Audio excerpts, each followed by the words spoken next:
So to make a left turn a little bit to your career, I know you've got God Tech filming right now. What's up with that? Yeah. Well, it's a British company that's making the film, and I met the writer who basically wrote the God Tech novel years ago. It's a fascinating story, his life and just who he is. His name's David John Jeffrey, and it's a story he wrote, and then he decided later to make it into a movie. And we met in the process of pre-production, basically, for the movie. As often happens, there was a whole lot of build-up and then a funding source change, and also a budget increase, which basically, and some other factors, which paused the movie for a while.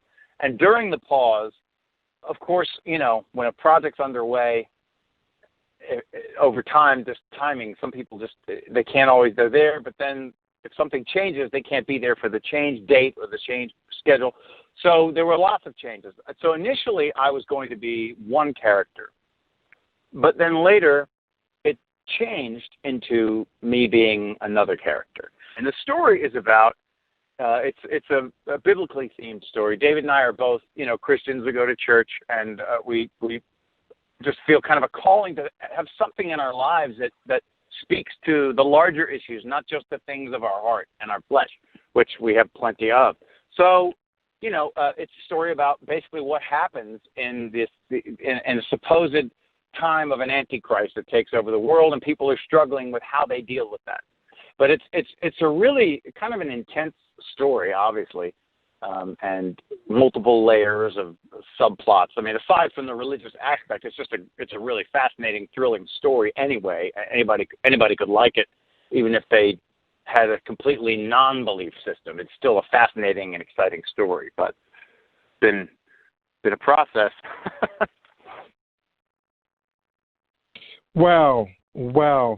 And to take another left turn, I'm looking at some of the cast members of that film. There's this guy. He looks like he's gonna make it big. This guy, Magnus Dugdale. What you know about him? Magnus Dugdale. Yeah. It looks like he's one of the actors in God Tech. It has quite a cast. I'm trying to remember. Because the thing is, Captain I don't do the Sky. casting. Yeah, I'm not the casting on that one. So, in a lot of the people, some of them I've met, but a lot of them I haven't met yet, because they're all British actors. Yeah. So, but he, I believe, is one of the newer additions because of one of those cast change problems, the phenomenon that took place during the delay. And so, that's a whole nother issue, because then you have to reshoot scenes with people that no longer can be in the subsequent part because of other commitments. And so there's been a lot of shuffling. And so I believe he's one of the replacements for the other people. And then the scenes that I shoot have not been shot yet, so I haven't had the occasion to interact with him yet. But he is... I'm pretty sure one of the newer lineup. But I think David, the director, is very happy with the new lineup, more so than the previous one. I think as things evolve, you know what I mean? You love where you are and who you're with when you're there with them. But as time goes on, you find that you like where you are just as much or better than you were before. So I think it worked out well that way. Captain Sky. Yeah, you got Captain Sky. You got Frank Fraser Hines, Brooke Norbury, William Kaffenberger as God. It's got quite a cast there. Well, sometimes you just look at. Yeah. No, go ahead. Yeah, it's like quite a cast here, man. Yeah, from all over, it looks like.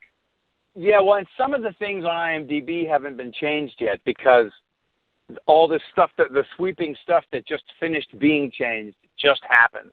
On a side, kind of a funny note, it's probably just as well, but there was one actress who was in the movie, and I really had a crush on her, so I was really hoping I'd get to meet her. But then she left the cast, so now I don't get to meet her. Tough luck for me, right? Yeah, it's probably for the best. Okay, so Rob, we're getting near the end here.